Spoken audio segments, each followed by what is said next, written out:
Well, good afternoon. If it's 4 o'clock on Tuesday, Eastern time, it's time for Tuesday's Tips with Michael live here wherever you're watching this. And if you're watching this on YouTube, give us a subscribe. If you're watching this on LinkedIn, give us a follow.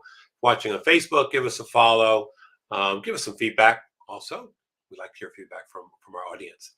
So today's tip is a time management tip. So today's a time management day. So I'm going to build on what we talked about in my last time management tip, and that was doing the audit of time. So when I work with leaders, when I coach leaders, one of the things I do with them, depending on what I see in their 360 assessment, is time management. I work with leaders who tell me, Michael, I just don't have enough time to get it all done. And that's not too uncommon with leaders. They, try to take on a lot of things and they want to get a lot of things done. So managing their time is very, very important to them. So as I mentioned last time, excuse me, I do a 2-week audit. I ask them to actually do an audit of their time for a couple of weeks. And then we sit down and do that audit and we take a look at what that looks like. And I do my analysis and I bucket things for them. And I come to find out, and this is no surprise, that there are leaders who are doing things that they don't have to do. They like to do, but they don't have to do. So we put things in the 3 buckets. I'm looking at my notes here. There are things that only the leader can do. They cannot delegate, right? We're going to talk about delegation today. That's the tip, delegation. There are things that leaders can do that only they can do. CFO, CIO, whatever it is, HR. They can only do because that's what they are assigned to do. And that's what they're responsible for. There are things in the second bucket they're not sure about, right? And then the third bucket is they don't do, right? They just don't do. It's that second bucket that I work with them on. Things they do, but they don't have to do, right? These are things that they like doing. Maybe it's fun for them to do, but they don't have to do it. They like doing it, but they don't have to do it. And that's the bucket we really work on, right? We take things away from them that they really don't have to do, that they can delegate to somebody else to do, that they can coach somebody else to do, maybe even do better than they do. So those are the things we work on. So we work with them on removing those things, but we teach them how to delegate and coach also, because we just want them to take things off and make sure they're not done correctly.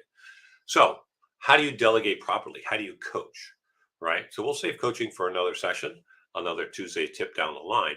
But delegation is very, very important, and it has to be done properly, or else when you're delegating, it's not going to get done well. It's not going to get done successfully. You're going to get frustrated, and you're going to take that item back, and the hour you found a day is not going to come back to you. And my goal is to help leaders find 1 to 2 hours a day from their current schedule to give them more time to do those important things that they need to do. So how do you delegate properly? So I'm going to go through the 7 tips we give when we teach delegation. So think and plan first. You have to have a strategy, a plan for delegating. Pick the item, right? Pick the item, how long you think it's going to take, have a strategy. Pick the right person. Picking the right person is so important. You have to pick the person who you think can either do it from a skill perspective or somebody you can coach up, right? Somebody you can coach up to do that. And you give this person an opportunity to learn something new.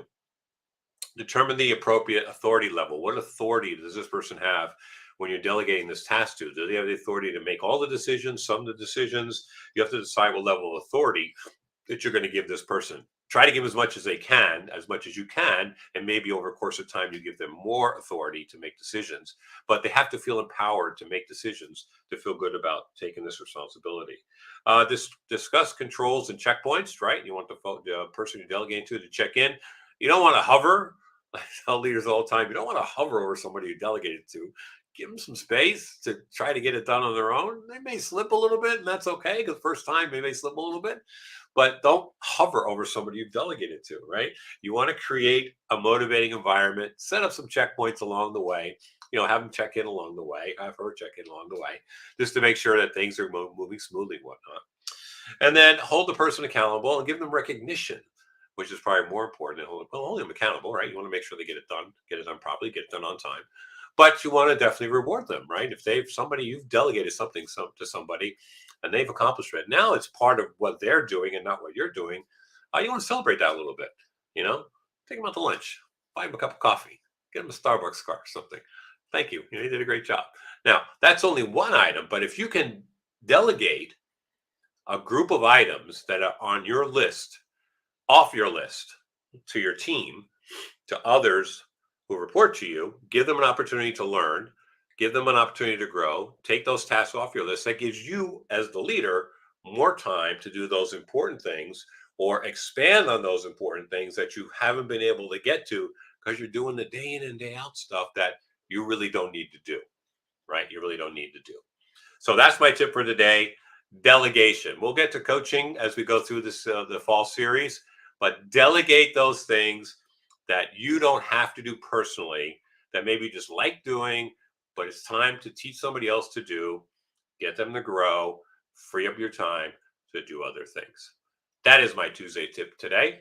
Delegate, delegate, delegate, free up your time, do other things.